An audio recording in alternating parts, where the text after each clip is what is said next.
So first ఇట్లా కొత్తిమీర ready చేసుకుందాము. రెడీ చేసుకున్నాక ఆనియన్స్ వేసుకుందాము. ఆనియన్ పరాటా కదా, సో ఇలా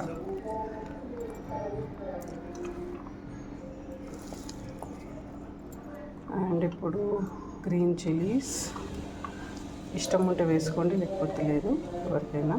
ఎందుకంటే కారం కూడా వేసుకుంటాము కాబట్టి కారం కొద్దిగా,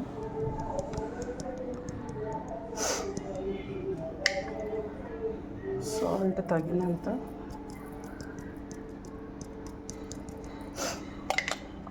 అండ్ గరం మసాలా. ఇప్పుడు ఇది మంచిగా మిక్స్ చేసుకొని పరాటాలో పెట్టుకోవాలి. సో ఇప్పుడు చూసుకుందాం మనం. సో ఇలా 2 చేసుకోవాలి, పూరి సైజ్ అంతా చేసుకొని ఈ స్టఫింగ్ పెట్టుకుందాము.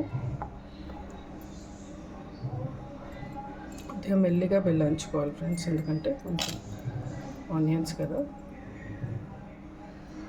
ఇది ఇలా కవర్ చేసుకోవాలి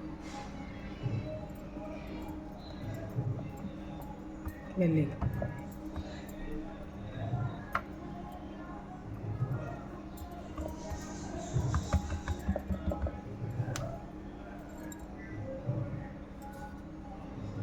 పొడి పిండి వేసుకొని మళ్ళీ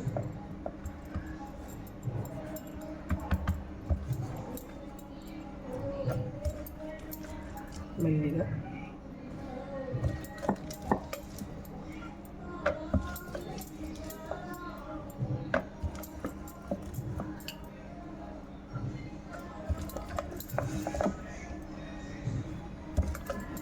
మనం కాల్చుకుందాం. మరీ ఎక్కువ కూడా బెల్లంచద్దు ఫ్రెండ్స్, మళ్ళీ ఇదో వెళ్తున్నాయి కదా, సో లైట్గానే. మనం ఇది వేసుకున్నాక ఫ్రెండ్స్, మనం నెయ్యి అయితే నెయ్యి, ఆయిల్ అయితే ఆయిల్, నేను నెయ్యి వేసుకుంటున్నాను లైట్గా.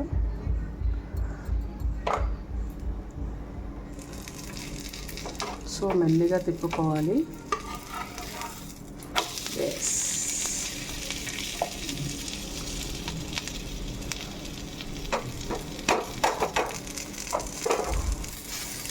సో కర్డ్లో అయినా పిక్కల్లో అయినా దేంటైనా బాగుంటుంది ఫ్రెండ్స్, ట్రై చేయండి.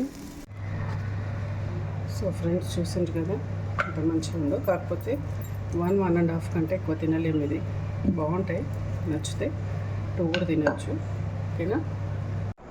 సో ఫ్రెండ్స్ ఇలా పిక్కలతోని, కర్డ్తోని, ఎల్లిపాయతోని ఈ గార్లిక్ ఆనియన్ చపాతీ తినాలి, ఓకేనా. మీరు కూడా ట్రై చేయండి ఫ్రెండ్స్. లైక్ చేయండి, షేర్ చేయండి అండ్ సబ్స్క్రైబ్ చేసుకోండి.